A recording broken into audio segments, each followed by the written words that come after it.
नमस्कार, आज है 27 जनवरी और यह है अमेरिका लाइव। सबसे पहले नजर डालते हैं आज की खास खबरों पर। अमेरिका में मनाया गया गणतंत्र दिवस। बड़ी संख्या में शामिल भारतीय अमेरिकियों ने वॉशिंगटन में आवाज लगाई, भारत माता की जय। देखेंगे अमेरिकी कृषि मंत्री से वॉइस ऑफ अमेरिका की खास बातचीत। अफगानिस्तान में खेती के बिना क्यों नहीं होगी सैनिक रणनीति सफल, बताएंगे कृषि मंत्री टॉम विल्सेक। और कल सुबह होगा राष्ट्रपति ओबामा का स्टेट ऑफ द यूनियन भाषण। कोई कहता है हेल्थ केयर होगा बड़ा एजेंडा, तो कोई कहता है आर्थिक हालात। तमाम अटकलों के बीच नजर डालेंगे अमेरिका की किन किन प्राथमिकताओं को गिनाएंगे राष्ट्रपति। वॉशिंगटन डीसी से मैं हूं वॉइस ऑफ अमेरिका का अमित श्रीवास्तव। अब खबरें विस्तार से। वॉशिंगटन स्थित भारतीय दूतावास में तिरंगा फहराकर गणतंत्र दिवस मनाया गया। अमेरिका में भारतीय राजदूत मीरा शंकर ने राष्ट्रपति प्रतिभा पाटिल के भाषण को पढ़कर सुनाया। भारत के 61वें गणतंत्र दिवस का जश्न भारतीय दूतावास में पारंपरिक तरीके से मनाया गया। राजदूत मीरा शंकर ने तिरंगा फहराया और राष्ट्रपति प्रतिभा पाटिल के राष्ट्र के नाम संबोधन को जमा भारतीय अमेरिकियों के बीच पड़ा। मीरा शंकर के लिए बतौर राजदूत ये वॉशिंगटन में पहला गणतंत्र दिवस समारोह रहा। भविष्य में अंतर्राष्ट्रीय मंच पर भारत की भूमिका के बारे में राजदूत शंकर ने वॉइस ऑफ अमेरिका से बात की। As India assumes a greater role on the global stage, जैसे जैसे भारत अंतर्राष्ट्रीय मंच पर बड़ी भूमिका निभाना शुरू करेगा, वो वैश्विक चुनौतियों का सामना करेगा, जैसे अंतर्राष्ट्रीय सुरक्षा, आतंकवाद, समुद्री सुरक्षा, विकास और जलवायु परिवर्तन। हर साल की तरह इस वर्ष भी कई भारतीय अमेरिकियों ने बड़े उत्साह के साथ इस समारोह में भाग लिया। सभी के लिए ये भारत के साथ जुड़े रहने का मौका होता है। शंभू बनिक इस गणतंत्र दिवस में 35 सालों से आ रहे हैं।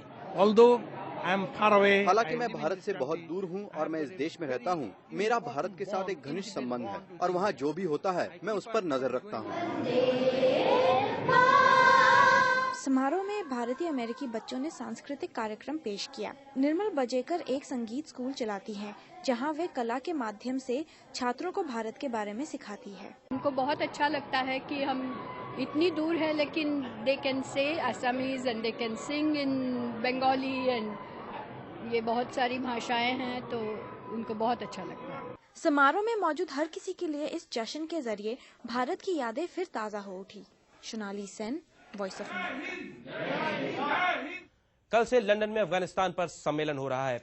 इसी बीच अफगानिस्तान में फोकस इस बात पर है कि कैसे आम नागरिकों को सुविधा दी जाए और कैसे उन्हें रणनीति का हिस्सा बनाया जाए। खेती इस रणनीति का एक बड़ा पहलू है।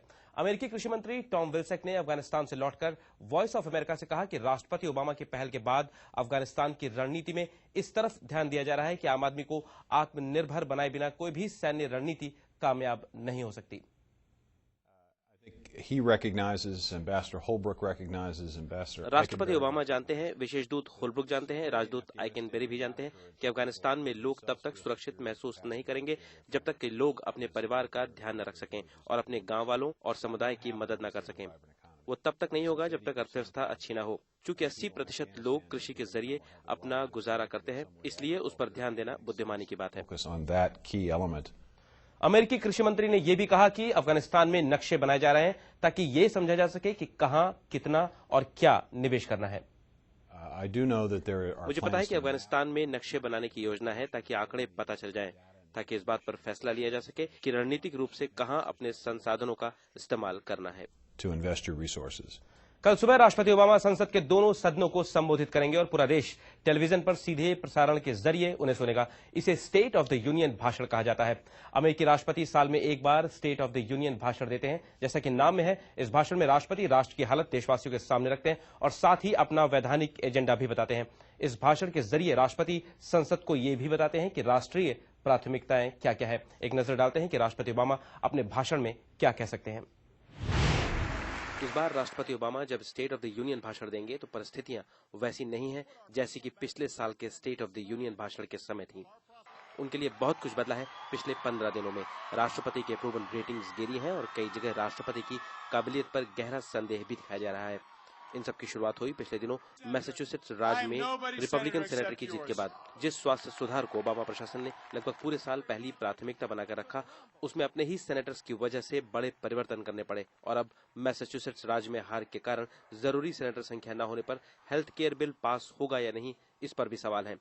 1 साल पूरा करने पर मीडिया भी हर तरह से छानबीन कर रही है कि आर्थिक सहायता के रूप में दिए गए 787 बिलियन डॉलर्स किस तरह से खर्च किए गए और इन टैक्स डॉलर्स ने कितनी नौकरियां पैदा की। खैर, ये तो राष्ट्र की हालत है जिसे राष्ट्रपति देश को बताएंगे, लेकिन साथ ही अगले साल के लिए अपना एजेंडा भी बताएंगे।